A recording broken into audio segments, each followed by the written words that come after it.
A dying fire, a sealed chimney, and a secret that burned hotter than the flames ever did. Somewhere beneath the ash lies a truth wrapped in silence, smoke and gold, waiting to be uncovered.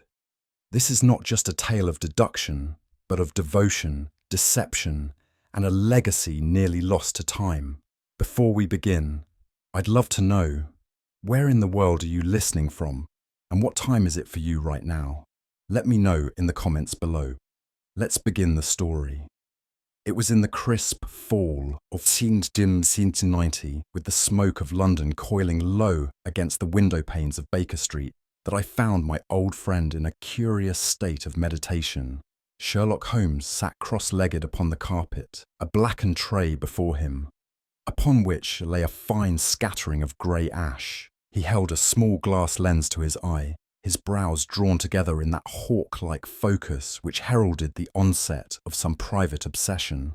"You may observe, Watson," he said without turning, "that the combustion pattern of Devonshire coal is remarkably consistent, unless adulterated with sapwood, or say, the remains of a velvet pouch." Before I could reply, a gentle but deliberate knock rattled the downstairs bell. Mrs. Hudson admitted the caller with her usual tact, though her glance upward suggested surprise. A tall woman entered, her face pale beneath a neat travelling hat, her gloved hands folded tightly at her waist. What struck me first, however, was the stark contrast between her elegant attire and the faint smudge of soot along the edge of her sleeve. "I was told," she said in a low, clear voice, "that Mr. Sherlock Holmes may be willing to examine something unusual." Holmes rose with interest. "Unusual is, madam, a rather promising adjective. Pray, be seated. You've come directly from Highgate, have you not?" She looked momentarily startled, but obeyed. From her reticule she withdrew a small object, wrapped in a square of white linen already greyed with soot. As she carefully unwrapped it, I leaned forward and saw that it was a ring, old, heavy, and clotted with black residue. "I found it, rather, it was found, by a sweep during the cleaning of the chimney in my late uncle's study," she explained, avoiding our eyes. "I had no knowledge of its presence." Holmes took the ring between thumb and forefinger, holding it up to the light. "Curious," he murmured. "Not its hiding place, mind you, but the fact it was meant to be found." When Holmes inquired her name, she hesitated just a fraction too long. "Miss Lydia Marchwood," she said at last, with a formality that failed to hide the strain behind her voice. "My uncle, Bartholomew Greaves, passed away 2 months ago. I recently took possession of his cottage near Highgate. It is an unremarkable place, save for this oddity." Holmes nodded slowly. "And you believed a sooty heirloom lodged in the chimney might merit my attention?" She flushed slightly. "I am not certain what I believe, Mr. Holmes, but something about this ring, and the manner of its discovery, troubles me deeply."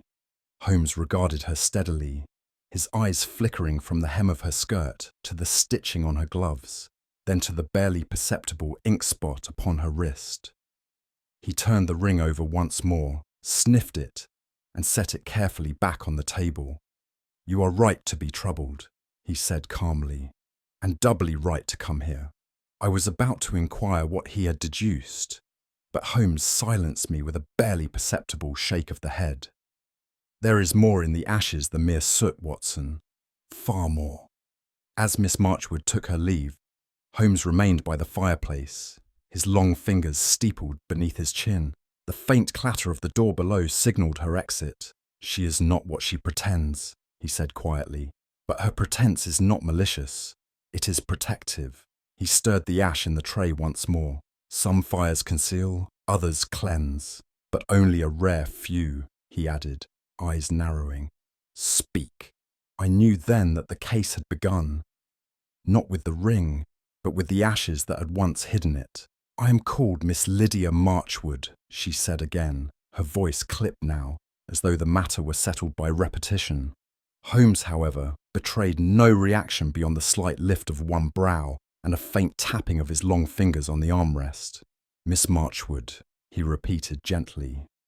A name of faintly poetic cadence, and quite unfamiliar in the registries of Highgate, I dare say. She stiffened but recovered. My presence in Highgate is recent, Mr. Holmes. The property only came into my possession 3 weeks past. I watched Holmes closely. I had known him long enough to recognise that silence, in his case, did not denote uncertainty. Quite the opposite. He was already constructing, somewhere behind that impassive gaze, a lattice of suppositions anchored by minute facts, the kind that escape most mortals entirely. You may proceed, he said at last, folding his hands and leaning forward. But permit me to remind you, Miss Marchwood, that the success of any inquiry depends less upon what is said than upon what is left unsaid. You would do well to remember that. She reached again into her reticule and withdrew a folded envelope, which she placed with care upon the table. The cottage, she began, was left to me upon the death of my uncle, Bartholomew Greaves. I had not visited him in some years. Our connection was not particularly close. She hesitated, then went on. I engaged a local man to clean the chimneys, for the place had grown cold and unwelcoming in the years since his health declined. During the work, the sweep found this, she gestured toward the ring on the table, lodged between the iron grate and a broken tile at the rear of the hearth. Holmes turned slightly. The cottage stands upon Highgate Rise, does it not? She looked surprised. Yes. Clay beneath the lane, judging by your boots. It leaves a most distinctive trace. She swallowed. I didn't know the ring was there. I found it curious and troubling. It feels out of place. Holmes nodded. It is out of place, Miss Marchwood, but not, I suspect, without purpose. Holmes now lifted the ring again with the tweezers he used for pipe tobacco, holding it beneath the lamplight. It was a thick band, too large for a woman's hand, bearing a deep engraving of curling leaves and 2 interlocked figures. Around the inner rim, beneath the caked soot, were faint letters. Non amittitur quod renascitur, Holmes read aloud. Curious, a rather old Latin form. That which is reborn is never truly lost. He rotated the ring thoughtfully. The craftsmanship suggests a Saxon origin, or at the very least, a revivalist imitation from the mid-17th century. You see here, Watson, the slight bevel along the inner curve, designed to sit flush against the knuckle. I nodded, although I could barely distinguish it. Holmes continued. The soot is not from casual exposure. It was packed, almost embedded, perhaps purposefully so. A method of concealment, not accident. Miss Marchwood looked down, her voice hushed. Do you believe it valuable? Holmes did not answer at once. Its monetary worth is secondary, but its origin, its presence in your uncle's chimney, at this particular time, is a matter of far greater interest. Someone placed it there. The question is not how, but why. My uncle, she said slowly, passed away in his study chair. They say it was his heart. The local doctor found no sign of violence, and I had no cause to doubt the diagnosis. She paused. But there were murmurs in the village. Ah, Holmes said softly, the sort of murmurs that never rise above a whisper, but which never quite die away either. She hesitated again. There was a man, foreign, dark-haired. I never saw him, but Mrs. Tandy, the housekeeper, mentioned that he visited several times in the final weeks. And what did your uncle say of him? Only that he was a scholar of sorts, interested in old parchments. My uncle was protective of his possessions. Holmes tapped the ring against the glass ashtray. Did the scholar have a name? I was never told. Holmes nodded again, more to himself than to us. It is often the case that the quietest deaths conceal the loudest truths, and in cottages where relics are cherished, it is not uncommon for the past to reach forward, perhaps even to kill, though not with hands. I shifted in my chair. The air in the room had grown perceptibly colder. Holmes rose then and approached her with the kind of deliberate grace that belied the sharpness of his examination. His gaze moved over her figure, not with impertinence, but with the clinical interest of a man cataloguing signs on a specimen. "Your dress hem is spattered with Highgate clay," he said quietly. "Unremarkable, but for the fact that it extends more heavily on the left side. You favour your left foot when walking uphill." She blinked. "The stitch on your glove is uneven and clumsy, done by a left-handed person in haste and not your regular seamstress. Therefore, you were not expecting to visit Baker Street today. Something made you change your mind suddenly." Furthermore, the ink mark on your wrist," he added, "is from an older sort of pen, the kind used for ledger entries. But you brought no papers. I suspect you were transcribing something before you came." She turned her eyes to the floor. Holmes stepped back. "Miss Marchwood, the ring is not the only thing recently unearthed. And while you have not lied to us, you have, how shall we say, selectively withheld." She raised her head. "Then you understand why I came. I understand why you hesitated." Holmes turned back to the fire, standing with his back to us. He folded his arms. "You described the ring as being discovered by the sweep," he said, "lodged behind the hearth's grate, an easy place to hide something if one were so inclined. But it is also a theatrical place to find something, especially if one wished it to be found." She said nothing. "You travelled alone to the cottage, did you not? You dismissed the housekeeper after the funeral." "Yes. Then you had the opportunity and the motive to place the ring where it would be found." Her voice, when it came, was sharp with wounded pride. "Why would I do such a thing?" "That," said Holmes gently, "is precisely what I intend to discover." There was a long pause. Finally she said, "I did not place it there, but I feared it had been placed for me." Holmes turned at last, and his face had softened, though just barely. "Then we are of one mind." He picked up the ring again and turned it over. "This is not merely a bauble from a forgotten drawer. It is a key, and somewhere nearby there is a lock for which it was intended. Whether that lock belongs to a chest, a memory, or a grave, we shall find out."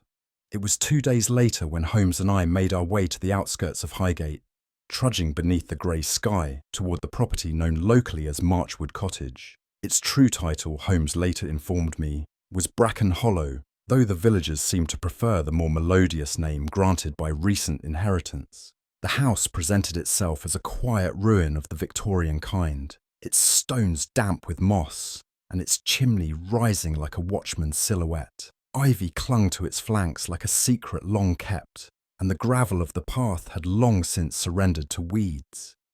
Holmes regarded the building with the silent attentiveness of a man who hears a story being whispered by bricks. "You see, Watson," he murmured, "no human hand has loved this place in a very long time." Inside, the air was dry and still. Dust clung to the mouldings like a second skin. We passed a curtained parlour, a narrow stairwell, and finally emerged into the study, where Greaves had, by Lydia's account, drawn his last breath. Holmes moved toward the hearth, then turned slowly. "Let us now listen," he said, "to what the dead have left unsaid." We were met shortly thereafter by Mr. Josiah Elkins, the caretaker, a man of late middle age, with a stoop to his back and the gait of one who had lived more outdoors than in. He doffed his cap respectfully and led us through what remained of Greaves's domain. "He were a quiet gentleman, sir," said Elkins. "Kept to hisself, books, papers, things in drawers, what looked half broken and not worth fixing, though heaven help you if you moved 'em. He'd know. Oh, yes, he'd know." Holmes, ever genial when it served a purpose, nodded sympathetically. "Mr. Greaves had a fondness for antiquities, I gather." "Aye, sir. Could talk for hours about Saxon this and Norman that. Had a special case he kept locked in the back room. Things he said was sacred. History that breathes, he called it. But he wouldn't let no one near. Did he ever mention a ring? A ring? Elkin scratched his ear. Not to me, sir, though he did once shout at young Billy from the village for lighting a fire in the study when it weren't called for. Said it was dangerous. Dangerous, Holmes echoed softly. Aye, that was a fortnight before he passed. Never heard him raise his voice before or after. Holmes turned to me with a look that required no explanation. Greaves had been hiding something. Something the fire itself might have revealed. Holmes knelt before the hearth, brushing the cold ash with his fingers and inspecting the edges of the iron grate with the same reverence a priest might give a reliquary. I stood behind him, silently noting the way his attention latched onto the smallest fragments of evidence, scrapes on stone, soot disrupted in faint arcs, a single feather of the char clinging to the edge of the flue. This grate, he said, has been removed twice recently, once by the sweep and once prior. You're certain? Note the irregular markings along the inner frame. One set is rough and recent, the sweep's tools, no doubt. The other is older, shallower, done with care. He stood, eyes distant. The ashes of deception often hide the embers of intent, Watson. Someone placed that ring here, not to lose it, but to pass it along. I looked about the room. But why the secrecy? If Greaves intended the ring to be found, why not simply present it to Lydia? Because, my dear fellow, the person Greaves wished to receive the ring would never have been given it openly. He needed it discovered, not gifted.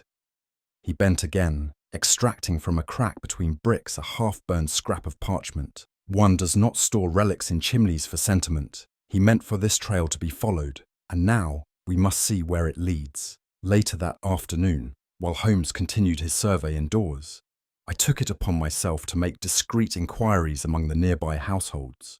At the edge of the lane, I encountered Mrs. Dalloway, a widow with sharp eyes and a fondness for local gossip who seemed only too pleased to speak of Mr. Greaves's final weeks. There was a foreign gentleman, she told me, lowering her voice conspiratorially. Dark, thin, eyes like a hawk. Came calling 3 or 4 times in the month before Mr. Greaves died. Never stayed long, but they argued, I'm sure of it. Argued, madam? Oh, yes, I heard raised voices through the hedge, once in a language I couldn't place. Not French, and not German neither. Something harsher. Did you catch his name? No, but he always wore gloves, even in warm weather. Something about his manner set the neighbours whispering. I returned to Holmes with this account. He was, of course, not surprised. A man who visits a recluse 3 times in his last month and leaves behind no name is either a ghost or a threat, he said. Then he added, almost to himself, and I suspect our ghost has not yet vanished from this tale. It was while Holmes conducted a silent and meticulous examination of the rear chimney bricks that I, somewhat less elegantly, stumbled across what I presumed to be a bundle of scorched rubbish tucked behind the leg of the old escritoire. Upon closer inspection, however, the bundle revealed itself to be a fragment of a leather-bound journal, blackened at the edges and brittle from partial combustion. Holmes, I called softly, not wishing to startle him during one of his intense spells of deduction. He glanced over, and in a moment he was at my side, the ruined journal spread across his gloved fingers. Greaves's hand, he murmured, and his ink, judging by the pressure. But most of this is lost, except… there. Amidst the smudged and curling pages was a single legible line, pressed in a darker hand as though written in urgency. The vow ring of Saxon descent must not pass through Vernham hands. Holmes stood abruptly, his eyes narrowing. There, Watson, that is the axis upon which this entire affair turns, not the ring alone, but what it signifies. Vernham? I echoed. He nodded. A family name, and not a benign one, if memory serves. This ring is not simply a relic, it is a claim, a challenge, and quite possibly an inheritance disputed. I felt the familiar chill that comes when Holmes's mind snags the thread of something far deeper than the facts would first admit. He returned to the fireplace and studied the soot-streaked bricks with renewed vigour. "Watson, do you see this notch here?" he asked, pointing with his cane. I peered closer. "A scratch, perhaps?" "A deliberate one," he corrected, measuring precisely 2 inches across and perfectly horizontal. The sort of mark made when inserting a thin tool repeatedly, perhaps a key, or the edge of a metal box. He stepped back and observed the brick beneath. "The soot is thinner here than on the surrounding surfaces. Something rested there for a long time, until it was removed, likely just prior to Greaves's death." "You believe something else was hidden there?" "I am certain of it." He turned slowly, his eyes alight. "Greaves intended the ring to be found, yes, but he had something more to say. And whatever it was, it is no longer here." "Then someone took it." "Precisely, and did so before the sweep ever arrived." He paused, then added with a sardonic smile, "A chimney, Watson, is a poor man's vault, unless guarded by fire or faith, and in this case, neither prevailed." At that, he stepped back from the hearth. "Come," he said. "The trail is cooling. We must return to Baker Street, while what remains is still warm." Back in the warm lamplight of Baker Street, Holmes resumed his study of the ring with renewed precision. It was past 10 in the evening, yet he worked with the energy of a man half his age and twice his curiosity. "You recall, Watson," he said, glancing up briefly, "that curious inscription within the ring? 'That which is reborn is never truly lost,'" I recited. "Precisely. A phrase often used in Saxon legal rights, specifically those pertaining to wedset agreements. Marriage, yes, but more importantly, land." He turned the ring delicately, examining the worn edges of the engraving. "This is not a romantic token. It is a bond, a legally binding vow that predates common law. A ring such as this would be exchanged not in a chapel, but in a lord's court, and it would confer, under certain circumstances, access to land." "And you believe Greaves knew this?" "I believe he built his life around it." Holmes rose and retrieved a volume from the top shelf. "Custodial Rights of the Saxon Court." Its spine cracked with use. Greaves was no casual antiquarian. He was a curator of inheritance. And this ring was no trinket. It was a cornerstone. I leaned forward. Then the inheritance, Miss Marchwood's claim, would be unassailable, Holmes finished, if it could be proven the ring passed to her by right. He paused, tapping the book thoughtfully. "But there's the trick. Rights may be buried, but blood, Watson, blood leaves stains.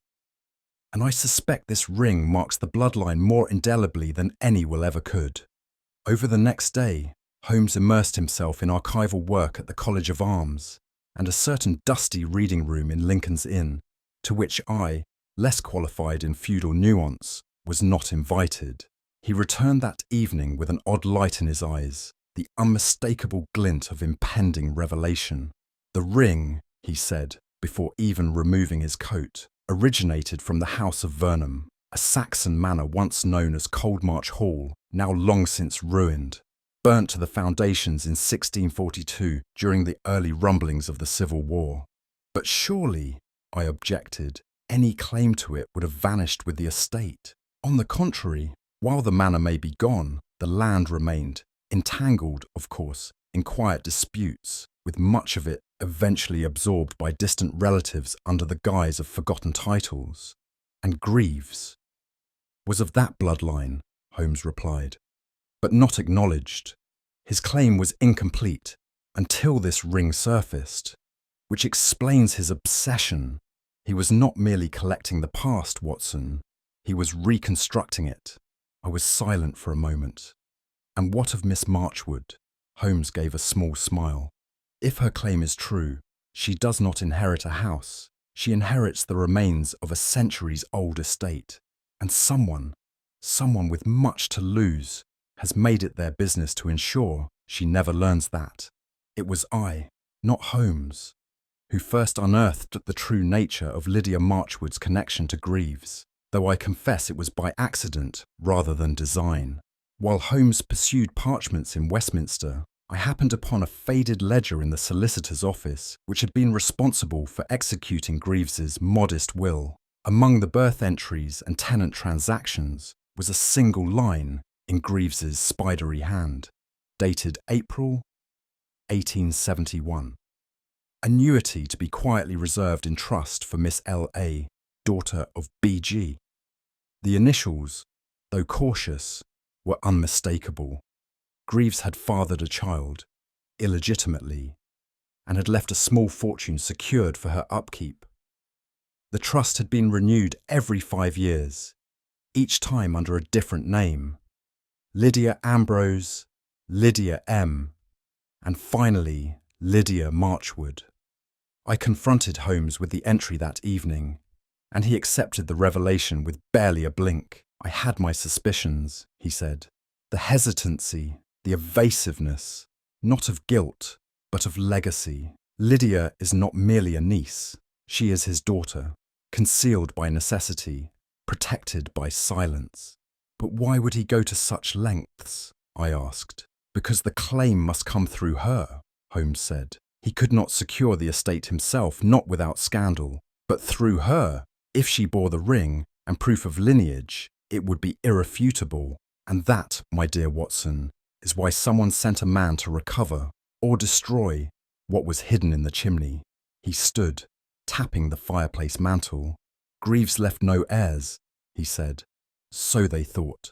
But the fire has not quite gone out, and I believe the ash conceals a spark yet. That evening, as a November rain began to tap softly against the window pane, Holmes sat motionless in his chair, the Saxon ring held delicately between his fingers. He turned it slowly, as if its rotation might align with some internal compass known only to himself. It is almost beautiful, he said, not in artistry, but in intent. This ring is not jewellery, it is jurisdiction. You believe it holds legal power. I believe it holds the illusion of legal power, which in many cases is far more effective. The Vernon estate, fragmented though it is, rests on a disputed lineage. No clear heir, only rumours and obscured births. He tapped the side of the ring against the bowl of his pipe. But this object, if connected with Lydia by evidence and testimony, might sway a judge, particularly if it can be proven that Bartholomew Greaves intended it so. And you believe that was his aim? Undoubtedly. He staged the discovery, left her just enough to ignite suspicion. Greaves could not declare her publicly without tarnishing her, but he could set fire to a trail and hope she would follow the smoke. Holmes rose. And the most dangerous kind of inheritance, Watson, is not that which is claimed, but that which is feared. Someone, somewhere, has seen this ring before, and they will not rest until it vanishes again. Our task is to see that it does not. Over the next 2 days, Holmes moved through London like a shadow in search of its source. I accompanied him to Gray's Inn, the Royal Society of Antiquaries, and a notary's office off Hatton Garden, where he held a brief but intense conversation in Latin with an archivist whose eyes widened perceptibly at the name Vernon. Later, back at Baker Street, Holmes laid a folder of notes across the table. Our visitor to Highgate, he said, is no mere collector of relics. He is a solicitor, Eduardo Saville, retained on behalf of one Sir Archibald Vernon, a man with a tenuous claim to the very lands in question. But why the secrecy? Because, Watson, Sir Archibald's claim is legitimate only so long as no truer heir emerges. If Lydia's parentage becomes known, and that ring is proven to be Greaves, the claim evaporates. Saville's mission was simple: find the ring, destroy it, and if possible, ensure the girl never learns what it represents. But that's criminal. Only if exposed. Holmes leaned back with a faint smile. You see, Watson, it is not the bold criminal who succeeds, but the quiet one, the solicitor who comes not with a weapon, but with a writ. He rose, his tone sharpening. But Saville made an error. He did not realize that Lydia would come to me. And now that she has, I intend to make him regret that oversight. The following morning, I entered our sitting room to find Holmes hunched over the telegraph desk, his brow furrowed in the way that signalled either great concentration or great amusement. "You're writing to Scotland Yard?" I asked. "No," he replied, without looking up. "To Mr. Chappell, an auctioneer in Dover who specialises in historical jewellery and is, incidentally, both discreet and curious." He tapped the finished telegram with his finger. "If my suspicion holds, a ring very much like the one we hold was offered for private sale just 4 weeks ago. Not in London, mind you, but through a southern coastal channel, likely to avoid registry. A second ring, or perhaps the first, and the one Greaves gave Lydia was a substitute. But why would he do that? Because he suspected someone might try to interfere, and he was right." He crossed to the mantel. "Greaves hid the ring, but I believe he also made a copy. Something to draw attention, while the real one waited elsewhere. A decoy to protect the truth." Moments later, the telegram was sent. Holmes resumed his seat. "If Chappell confirms receipt of such a ring," he said, "we shall have 2 pieces to a puzzle built on one truth. Someone has lied, and in a matter of days, I shall know precisely who." He lit a match and held it to his pipe. "Smoke, Watson. Always smoke. But it's in the direction of the trail, not its presence, that the fire shows its hand." Holmes had a talent, cultivated over years of theatrical misdirection and practical necessity, for adopting roles which bore no resemblance to his true self. I had seen him act the fool, the beggar, the drunkard, the clergyman, the colonel, but never had I witnessed him so convincingly become a man of avarice, until he assumed the mantle of Mr. Horace Willoughby, collector of rare Saxon betrothal artefacts. "Greed, Watson," he explained, donning a pince-nez that perched absurdly upon the tip of his nose, "is the one vice that speaks every dialect, and it tends to draw its kin, like moths to a flame." He placed a modest advertisement, phrased in a manner both coy and suggestive, within a discreet pamphlet circulated among private antiquities dealers. It spoke of a recently surfaced Saxon relic of exceptional lineage and ecclesiastical significance, and hinted at a closed-door auction for parties of suitable discretion. To my astonishment, replies flowed swiftly and with curious consistency. Holmes dismissed half of them at once. "Too eager," he said. "True villains never sound desperate." The one that drew his attention arrived by courier, sealed with a faint blue wax and signed only A. Holmes read it twice before saying, "We have him, Watson. Sir Archibald," he smiled. "He will not attend in his own name, but he will be there, and if my theory holds, so too will the one hand that has already reached into the chimney's shadow." "And what happens when they come?" Holmes stood. "Then, my dear fellow, we allow them to bid." The hall Holmes selected lay behind a shuttered bookshop in a narrow street off Shoreditch High Street, a location both appropriately obscure and functionally anonymous. It smelled faintly of old paper and tobacco, and the guests arrived as dusk settled, one by one, speaking little and each escorted by Holmes' silent assistant for the evening, a wiry youth from Wapping, whom Holmes assured me could outblink a cat and pick a pocket clean without touching the coat. There were 6 bidders in all. One wore a clerical collar, but muttered to himself in Russian. Another arrived in full mourning garb, despite being very much alive. A third bore an accent so artificial that Holmes whispered, "Neapolitan, or a Lancashire man with theatre training." Holmes and I took our places at the rear. He gave me strict instructions to observe and say nothing. The ring was placed within a velvet-lined box at the centre of a table, illuminated by a single gas lamp whose glow seemed to cast suspicion upon the very walls. Holmes called no attention to himself, but the room shifted subtly whenever he moved, a predator in the guise of prey. Bidding began slowly, then escalated. £50, came the first voice. 100, 150. It was the fourth bidder, a tall man with thinning hair and a cane of polished yew, who intrigued Holmes most. The man had said nothing until that point, merely nodding to an agent beside him who placed the bids in whisper. Holmes murmured to me, "Watch his hands. He has placed every offer on the fourth beat of silence." Nervous. "Who is he?" "Sir Archibald Vernon," Holmes said softly. "Or rather the ghost of him. He cannot risk being seen, but he cannot afford to lose." "And if he wins?" "He won't," Holmes said, "because this auction is not for profit. It is bait." The man in the fourth seat had the unmistakable bearing of the gentry, even in anonymity. He wore his coat like a uniform and sat too straight for a mere agent of wealth.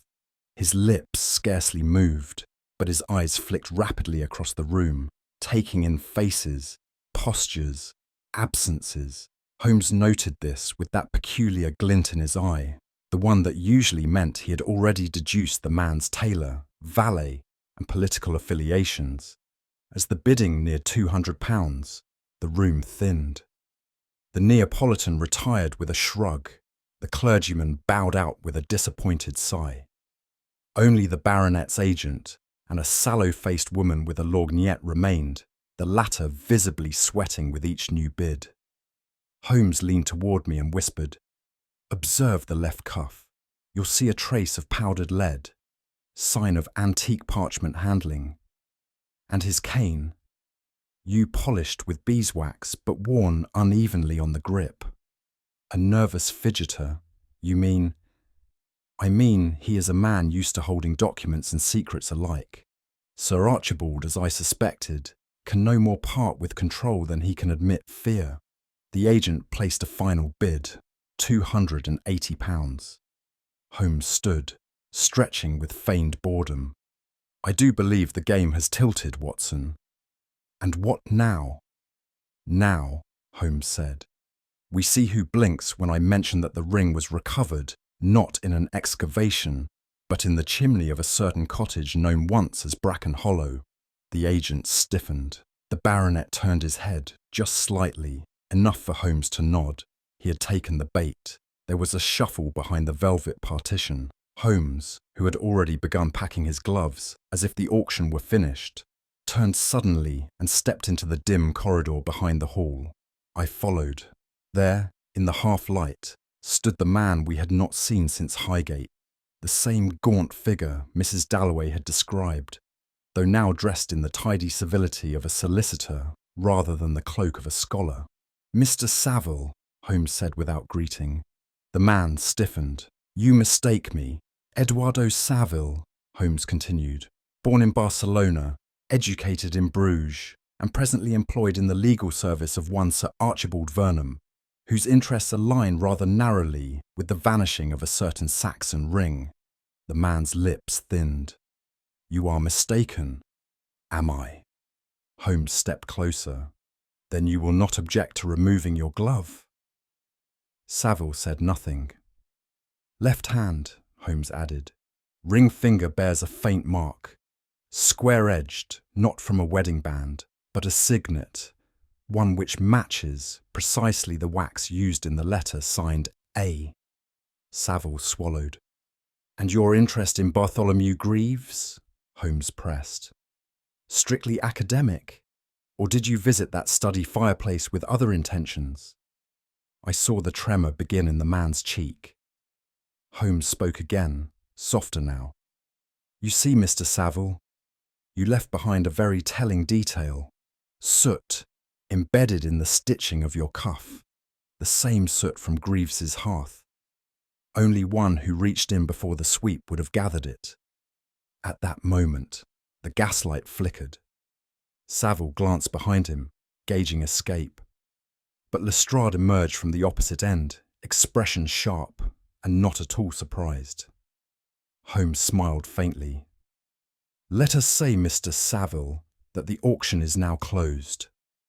Holmes stepped forward with a polite, almost cheerful nod to Saville, who remained motionless save for a slight twitch at the jaw. "I should think, Mr. Saville, that you've played your part to the hilt," Holmes said. And now, if you'll permit me a suggestion, you might return the ring." Savile's lips parted, but no sound came. His hand drifted toward his breast pocket. Holmes raised a brow. "Slowly, if you please." But before the solicitor could comply, the front door burst open with a force that startled even me, and in swept Inspector Lestrade and 2 constables, truncheons drawn and expressions grim. "Mr. Eduardo Savile," Lestrade intoned, "you are to come with us. We've had an interest in you since the business in Dover, and your fingerprints are turning up in very inconvenient places." "I have done nothing," Savile said tightly. "Then you'll have no objection to clearing your name at the station," Lestrade replied, already beckoning the men forward. As they took him by the arms, Savile looked once toward the baronet, who remained seated, hands folded and eyes downcast. The unspoken bond between them fractured in that instant, Savile realizing, I believe, that Vernon would not lift a finger in his defence. Holmes leaned closer. "Let me offer you something, Mr. Savile," he said gently. "In the coming days, should you decide to speak, you might consider disclosing the location of the ledger you removed from Greaves's study. It would be most helpful to Miss Marchwood's claim." "Why should I?" Holmes smiled. "Because, despite everything, you are a solicitor, and when the dust settles, you'll want to be seen as having stood on the side of justice, before it crushed you." Savile hesitated, then nodded once. As Lestrade led him out, Holmes turned to me and said, "It is curious how often justice must wear a borrowed coat, and how rarely it fits." It was the following morning when Lestrade visited Baker Street, a manila envelope in hand and a weary look in his eye.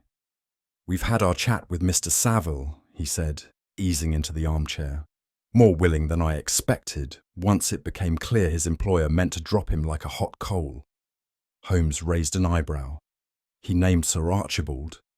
Not directly, but he confirmed that he was sent to recover, or, failing that, destroy, a ring tied to the Greaves lineage. His instructions were very clear. No trace must remain. Holmes nodded slowly. "And the motive? Land, of course.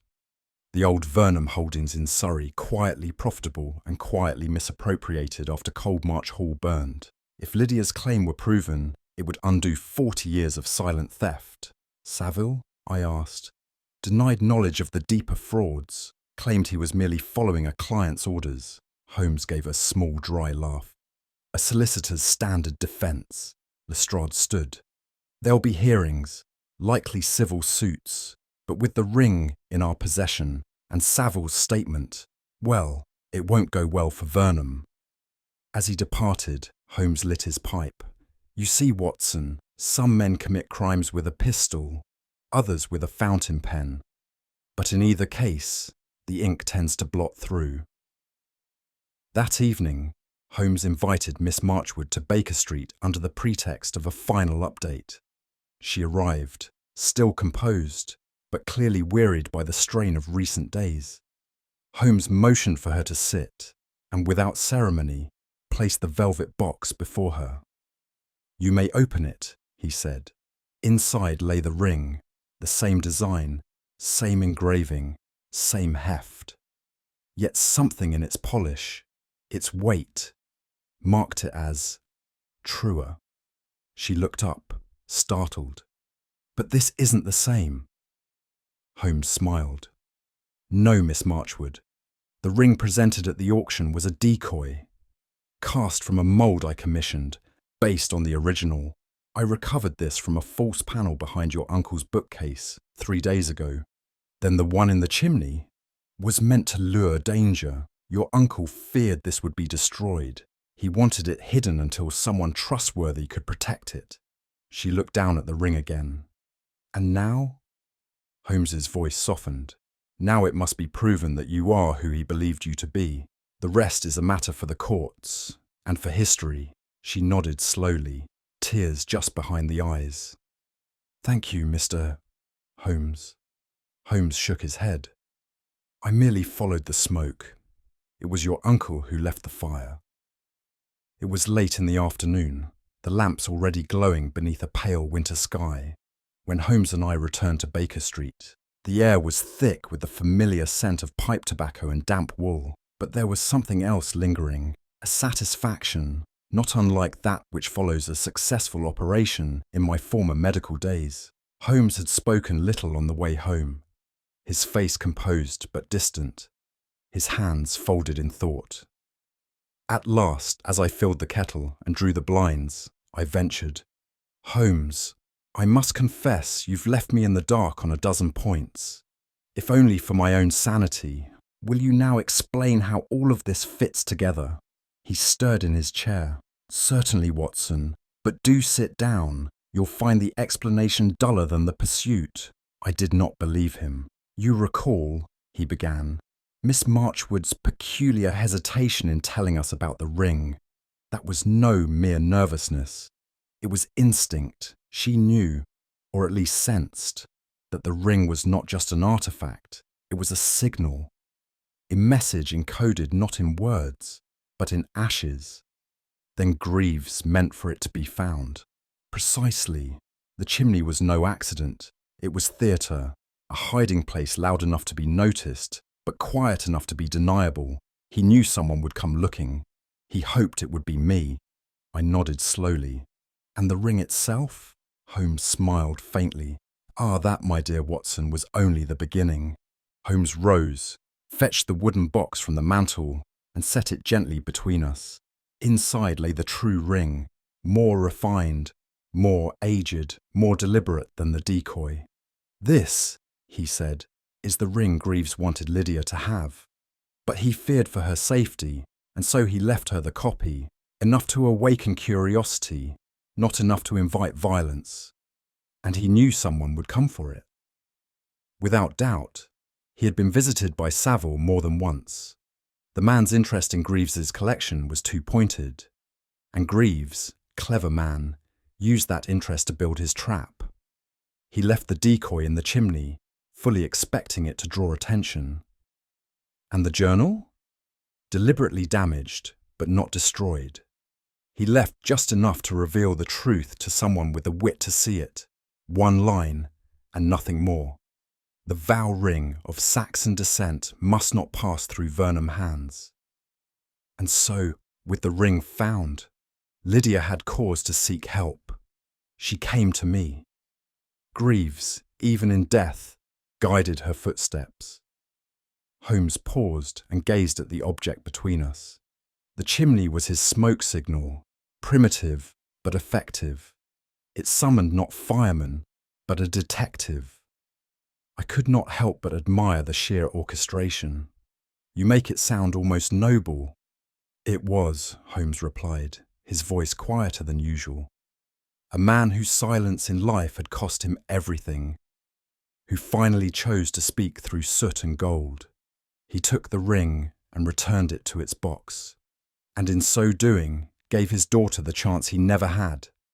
Holmes turned to the bookcase, that modest pillar of Victorian respectability, and gestured. "It was here, Watson, not the chimney, nor the desk, nor the locked drawer that so fascinated our late solicitor. This panel, here."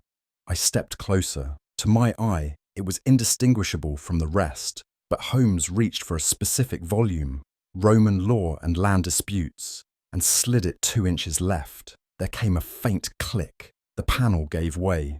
"Child's mechanism," he said with a shrug, but not a child's mind who thought to hide something here. Inside, no larger than a shoebox, lay a bundle of cloth, 2 brittle parchments, and an empty velvet pouch. The pouch, Holmes said, once held the ring, the real ring. The decoy had been placed in the chimney a day or 2 later. I examined the cloth and the documents. Transcripts of Greaves's family line, notarized but unsigned. One includes Lydia's birth under her original surname, Ambrose. And the ink, Holmes smiled.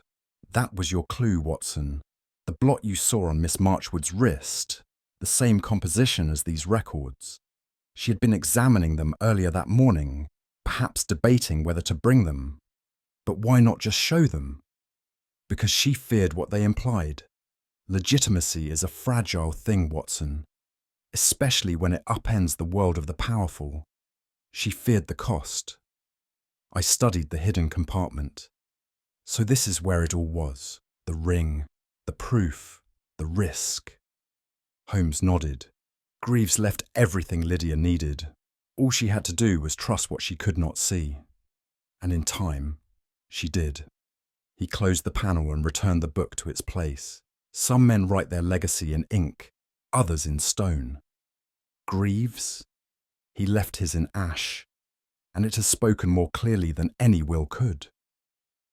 That, Holmes said quietly, is the part that will trouble Scotland Yard most, Watson. There is no crime to pursue, no villain to hang, no trial to arrange. You mean Greaves? Died of his ailments, yes. Natural, if accelerated, causes. The ashes in the grate were merely the trappings of a plan, not the scene of a struggle. I leaned back, absorbing the weight of it. Then why all the subterfuge? Because he knew what death could not defend.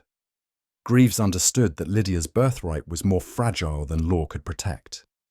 He anticipated resistance, from the Vernon line, most of all. And so, he chose to leave behind a puzzle rather than a proclamation. Holmes stood and poured himself another cup of tea, the motion slow, almost reverent. Every element, Watson, every clue was intentional. The decoy ring to draw us in, the ink-blotted journal to provoke doubt, the sealed compartment with its inconvenient truths. Greaves was never a man of action, but of quiet cunning. In the end, he became both author and actor in his final play.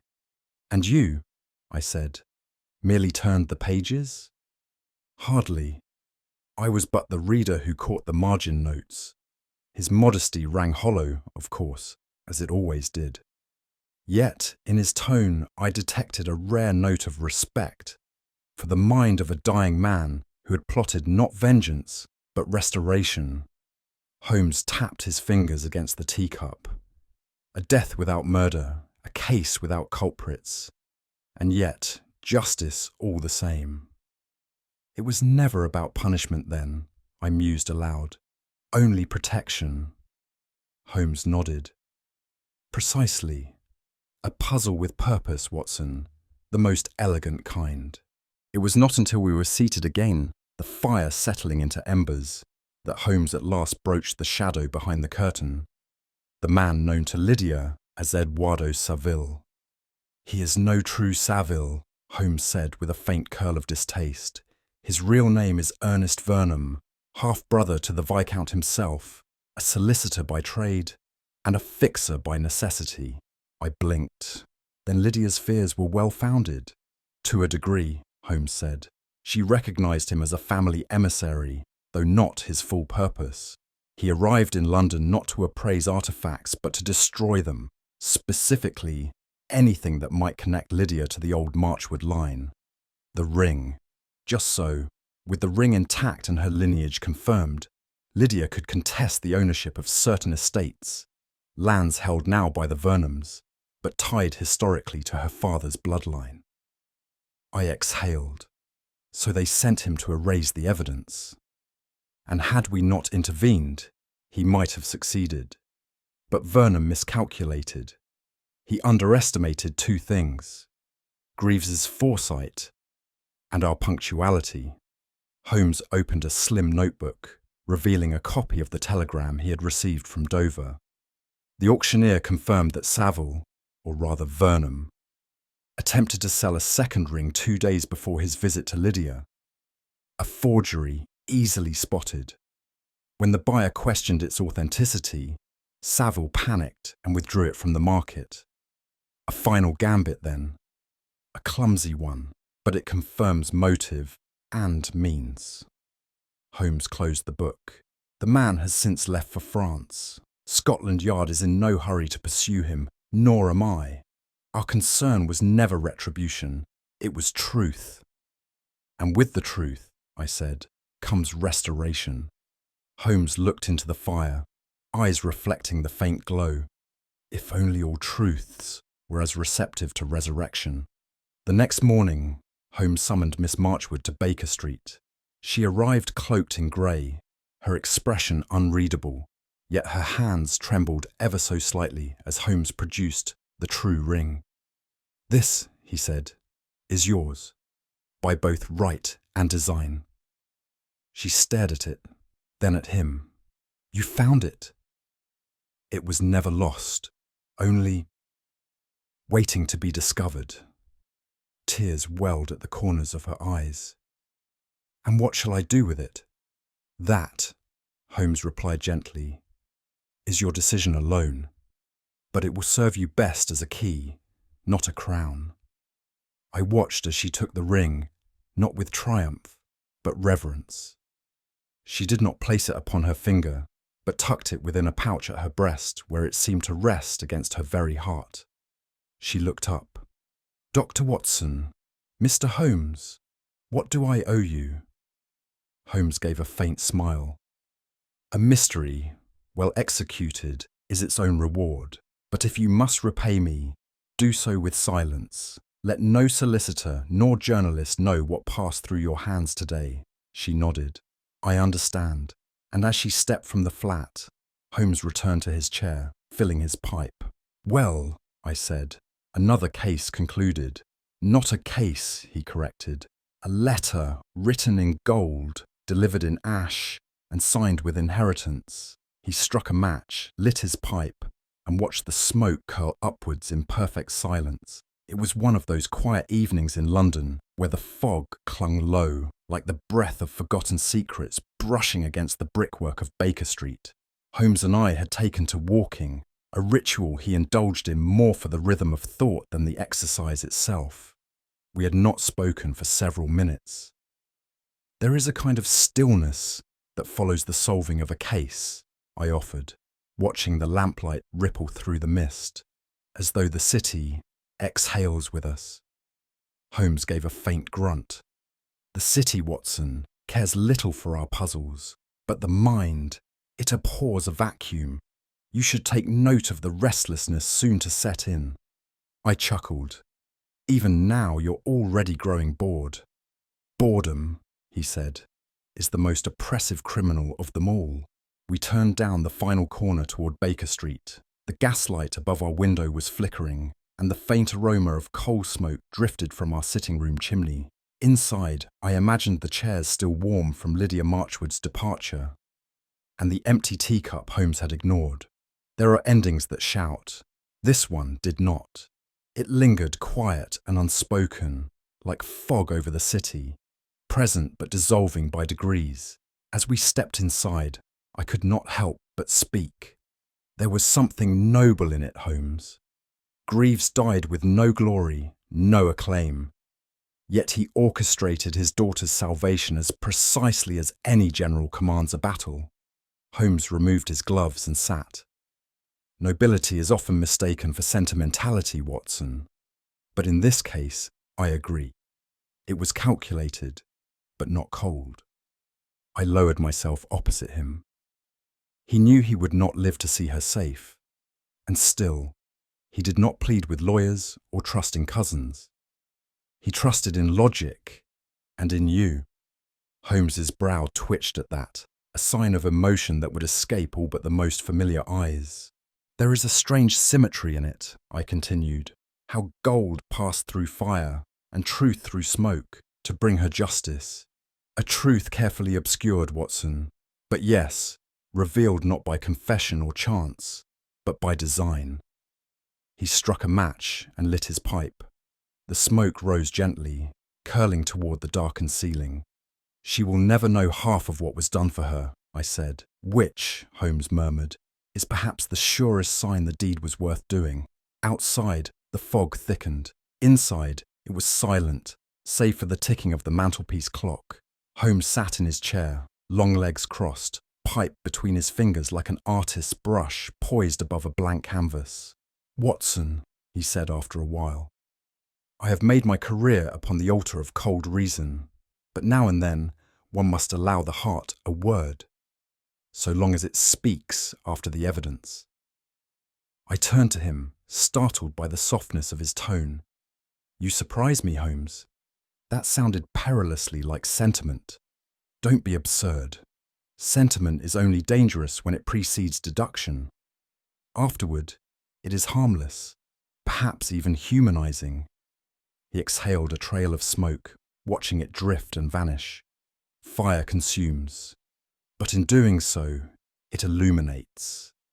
A man may be ashes, but his intent, Watson, can yet glow through what he leaves behind. I found no immediate reply, but only nodded, struck again by the curious beauty that sometimes bloomed in Holmes's rare moments of candour. We had just settled into the familiar quiet, the fire low, the lamplight warm, when a firm knock echoed from the hall. Holmes glanced at me, without rising. "Midnight visitors, Watson, the most profitable kind." Mrs. Hudson opened the door, and after a brief exchange below, footsteps approached. A man in a dark coat entered, bearing a curious object wrapped in oilcloth. He placed it wordlessly on the small table, nodded, and withdrew as silently as he had arrived. Holmes did not move immediately. He gazed at the bundle, then at me. "Shall we see what lies buried this time, old friend?" With a flick of his wrist, he reached for the object, and I, despite myself, felt the old thrill begin to stir once more. It was the sound, not of closure, but of a new beginning, a mystery not yet unfolded. Outside, the city waited. Inside, Sherlock Holmes was ready once more.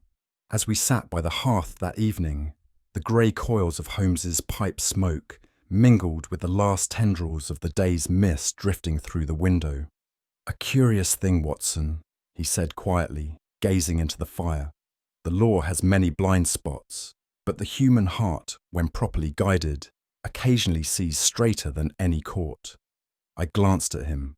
"You mean Miss Marchwood's claim?" "I mean," Holmes replied, "that a man's final act, done not in fear nor in pride, but in quiet resolve, may carry more justice in it than any verdict penned in ink." There was a silence between us, filled only by the soft crackle of coals.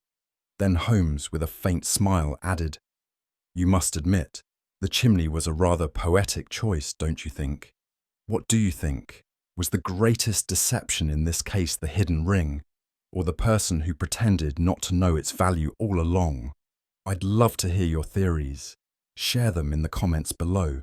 And if you enjoyed unravelling this case with us, don't forget to subscribe for more Sherlock Holmes mysteries and pass the tale along to a fellow sleuth. The game, as ever, is afoot.